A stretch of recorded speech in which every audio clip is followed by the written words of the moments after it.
For a long time, fairy tales were treated as simple stories for children, charming, strange, sometimes a little dark, but ultimately harmless. Yet thinkers like Carl Jung and the Jungian analyst Marie-Louise von Franz saw something very different hidden inside them. They believed that fairy tales are not merely entertainment, they are maps of the human soul.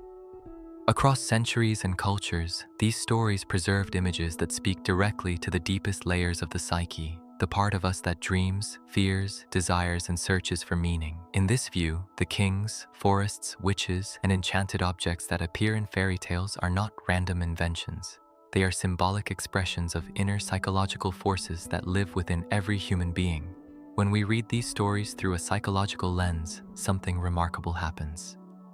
The tale stops being about distant characters in a magical land and slowly begins to reflect something about our own inner life. A young girl may represent innocence. A forest may represent the unknown territory of the unconscious. A magical object may symbolize a powerful desire or impulse that the ego does not fully understand. And sometimes, what appears to be a simple story reveals a profound truth about how easily the human soul can lose its center. The fairy tale we will explore today is one of the most unsettling ever told. The Red Shoes. At first glance, it seems almost absurd. A girl becomes obsessed with a pair of beautiful red shoes, and once she puts them on, she cannot stop dancing. The shoes force her to move endlessly, through forests and fields, through exhaustion and despair. But within the symbolic language of the psyche, this story reveals something disturbingly familiar. What if the greatest danger in life is not failure, but the moment when something inside you refuses to stop? A desire that begins as beauty slowly becomes compulsion, and before you realize it, you are no longer the one dancing. In one of the darkest fairy tales ever told, a pair of red shoes forces a girl to dance without rest, without mercy, until the only escape is sacrifice. But this story was never about shoes. It is about the moment desire takes possession of the soul.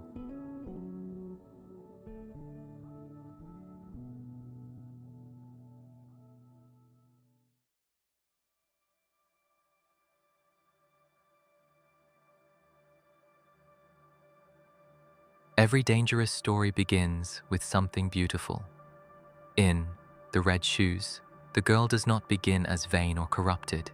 She begins as many people do, poor, young, and filled with longing. When she first sees the red shoes, they are not simply objects of vanity. They are dazzling, bright, alive with color. In a gray and modest world, they seem to promise something more, something vibrant, something exciting, something that feels like life itself. This is the first secret hidden inside the fairy tale. The things that later possess us rarely appear dark in the beginning. They appear kind and irresistibly beautiful. Red has always been a powerful color in the language of the psyche. It is the color of blood, passion, vitality, and desire. It carries energy that is both creative and dangerous. When the girl becomes fascinated by the red shoes, she is not simply attracted to fashion. She is being drawn toward a powerful psychological force, the awakening of desire. At first, nothing seems wrong. In fact, the shoes seem to give her something she never had before: attention, identity, a feeling of being seen. The world notices her. She feels special, different, alive. And this is often how possession begins. A desire enters the psyche quietly. It offers excitement, recognition, a sense of importance. The ego begins to orbit around it. In modern life, the red shoes rarely look like shoes. They can appear as status, success, admiration, beauty, pleasure, or endless achievement. Something that once felt like an innocent wish slowly becomes the center of one's life. And at first, no one suspects the danger. The girl simply wants to wear the shoes. Just once more, just a little longer. But beneath the surface, something deeper is already beginning to happen. The desire is no longer just an object in her life. It is becoming the force that moves her. And once the red shoes enter the story, the quiet balance of the soul begins to shift. At a certain moment in the story, something subtle but decisive happens. The girl puts on the red shoes, and suddenly, the movement begins. At first, the dance feels joyful, light, almost magical. The shoes seem to carry her effortlessly, as if some hidden energy has awakened inside her body. What once was only an object of admiration now feels like a source of power. But slowly, the tone of the story begins to change. The dance does not stop. What seemed like freedom begins to feel like force. The girl tries to pause, to regain control, but the shoes continue moving. Step after step, turn after turn, they pull her forward with a will of their own. This is the moment when desire crosses an invisible boundary. It is no longer something the ego chooses. It becomes something that moves the ego itself. In psychological terms, this is what happens when a person becomes possessed by an unconscious impulse. What once felt like a simple wish quietly grows stronger, deeper, more demanding. It begins to organize thoughts, decisions, and behavior. The person still believes they are in control, but something else has already taken the center.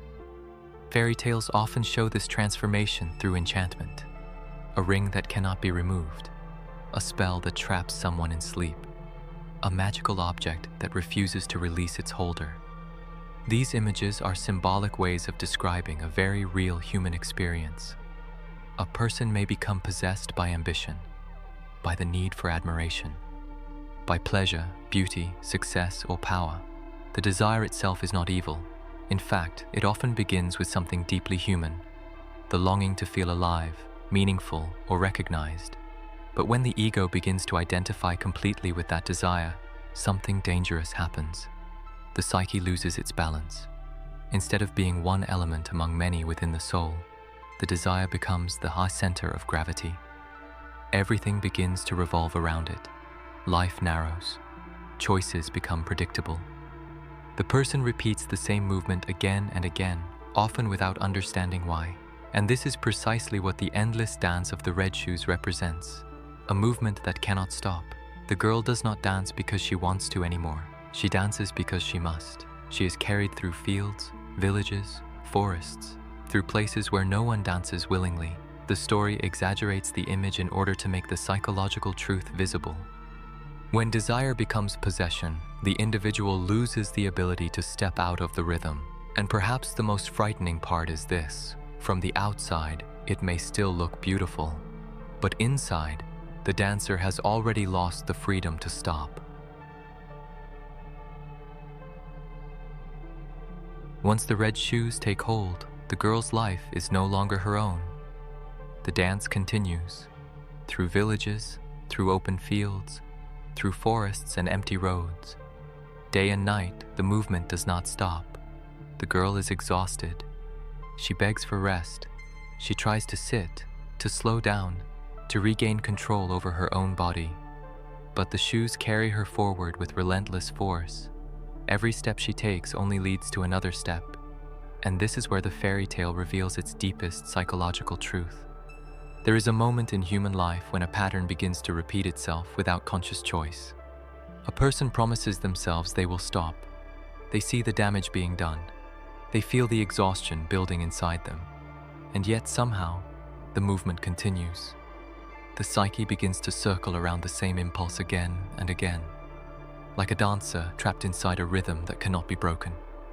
In symbolic language, the endless dance represents compulsion. Not the playful repetition of something enjoyable, but a deeper psychological mechanism in which an unconscious force takes command of behavior. The ego still believes it is deciding, it still feels responsible for the movement, but the real momentum comes from somewhere deeper in the psyche. The dance moves through landscapes for a reason. In fairy tales, landscapes often represent different layers of the soul. When the girl is carried through forests, fields, and distant places, the story is showing how far the possession can reach. The entire inner world begins to reorganize itself around the compulsion. Life becomes narrower. The person may still appear successful, productive, even admired by others. From the outside, the dance may look impressive, energetic, passionate, unstoppable, but inside, something essential has been lost: the freedom to stop. This is one of the quiet tragedies of the human psyche. When a person is caught in a compulsive pattern, the movement often intensifies the more they try to escape it. Effort alone cannot break the rhythm, because the rhythm does not belong to the conscious mind. It belongs to the deeper forces of the soul. And the fairy tale expresses this reality with brutal clarity. The girl dances not only through joy, but through terror, exhaustion, and despair. Still the shoes move. Still the dance continues, until the moment arrives when the psyche can no longer bear the endless motion. And then the story takes a darker turn, because sometimes the only way to stop a dance that cannot stop is through a sacrifice the ego never imagined it would have to make.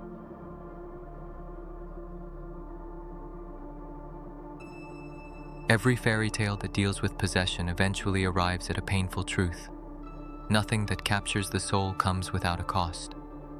At first, the red shoes seemed like a gift. They brought beauty into the girl's life. They made her feel special, admired, alive.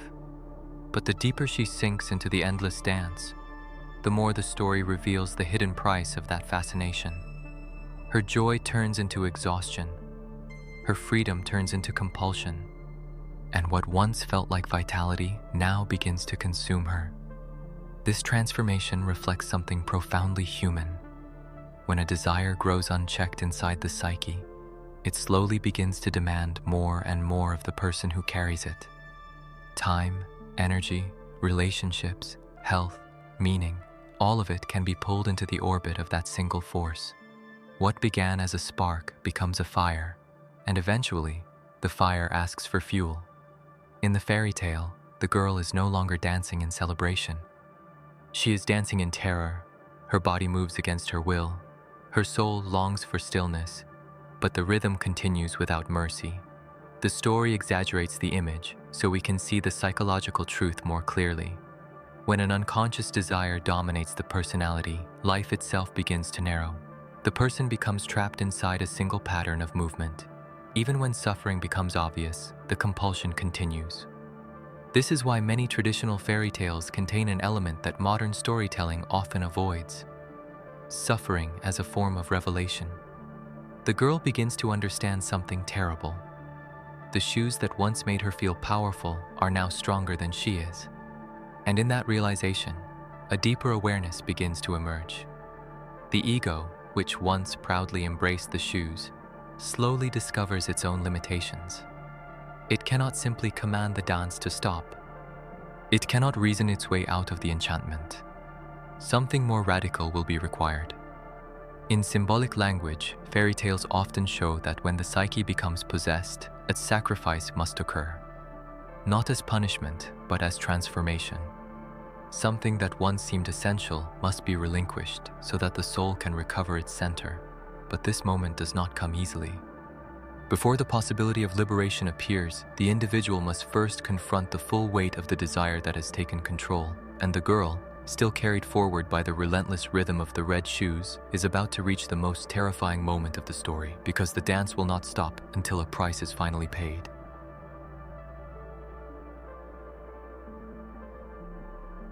There comes a moment in the story when the girl understands something with terrifying clarity.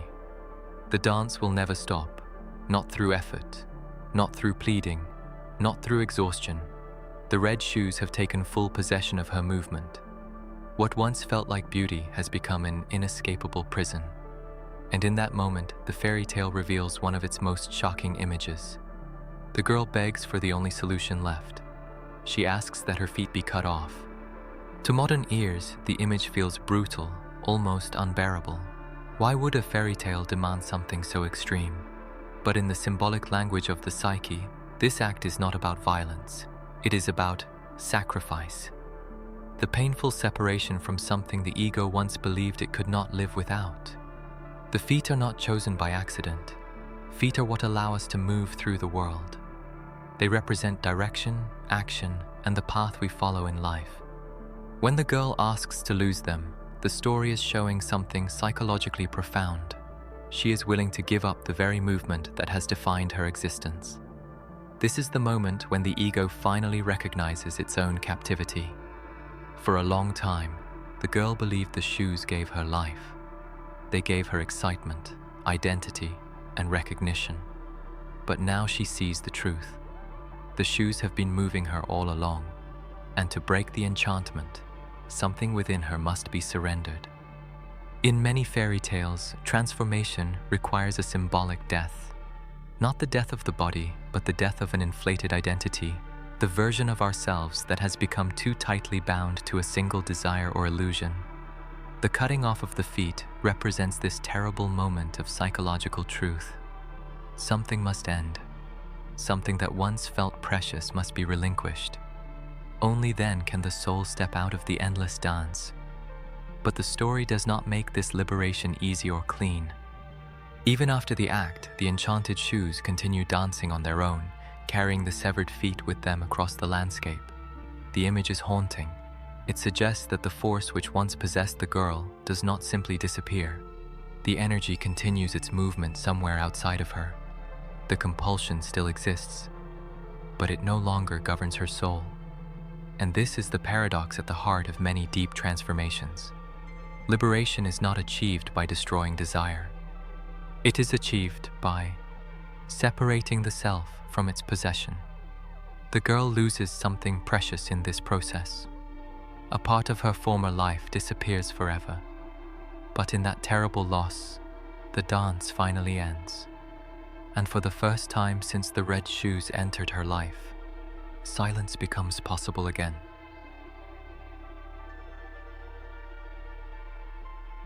After the terrible sacrifice, the story grows quiet. The endless movement that once ruled the girl's life has finally stopped. The red shoes continue their haunted dance somewhere far away, but they no longer carry her with them. For the first time since the enchantment began, she is no longer trapped inside that relentless rhythm, and in this silence, something fragile begins to return. In many fairy tales, the moment after suffering is not triumphant, it is humble. The hero does not emerge powerful or victorious.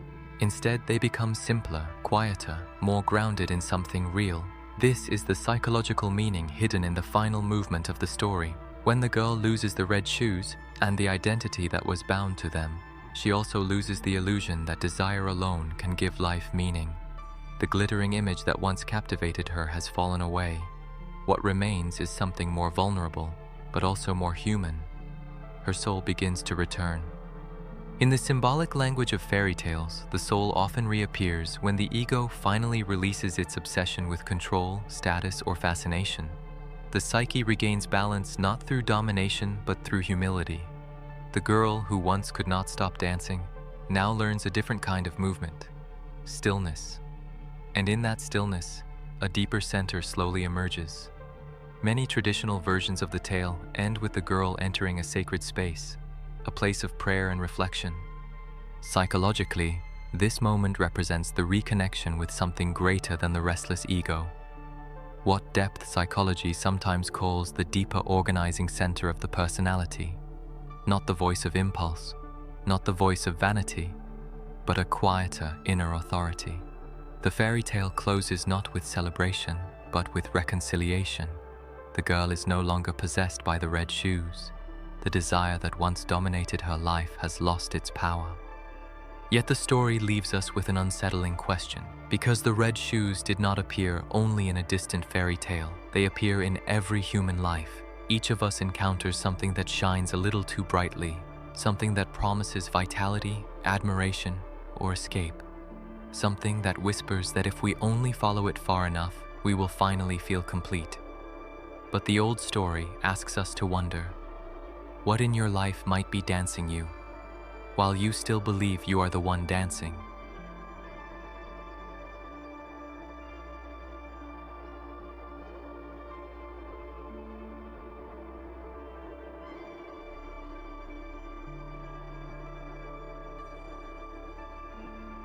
Before we close, it may be worth asking yourself something honestly. What are the red shoes in your own life? Is there something that once felt exciting, beautiful, or meaningful, but slowly began to demand more and more of your energy, your attention, your identity? Perhaps something that is difficult to stop, even when a part of you already senses the cost. Fairy tales like this one are not meant to accuse us, but to illuminate the quiet forces that move within the soul.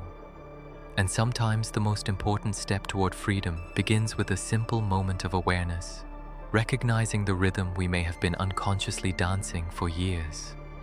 If this reflection resonated with you, consider supporting the channel by subscribing and joining this growing community of people exploring the symbolic wisdom hidden in ancient stories. Your presence here helps keep these deeper conversations alive.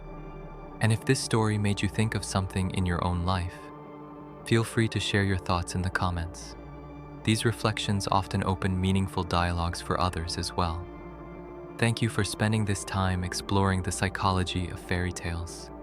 And if you're curious about what other stories might reveal about the hidden movements of the human soul, stay with us.